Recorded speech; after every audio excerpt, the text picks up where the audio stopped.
জোর জবরদস্তি নেই। এই জন্য 850 বছরে এলাকাটা মুসলমান শাসন করেছে। এরপরও একজন হিন্দুকেও জোর করে আমরা মুসলমান বানাইনি। কথা বলেন না কেন? যদি ধর্মে আপনাদের মতো এরকম উগ্রপন্থী উগ্রতা থাকতো, আমাদের ধর্মে বাড়াবাড়ি থাকতো, আল্লাহর কসম এই এলাকায় একটা হিন্দু থাকতে পারতো না, সব মুসলমান হয়ে যেত। আমরা পরধর্ম সহিষ্ণু জাতি এই পৃথিবীতে।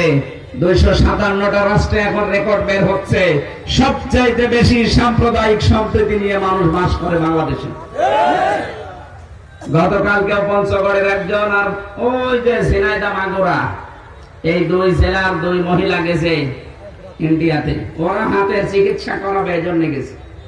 ওখানে হিন্দু সাংবাদিক ওই মলম যেটা আছে, এরকম কিছু আছে না, জারজ, এই জারজ গুলোর নামে কালকে দেখলাম জারজের নামে একটা মামলা হয়েছে।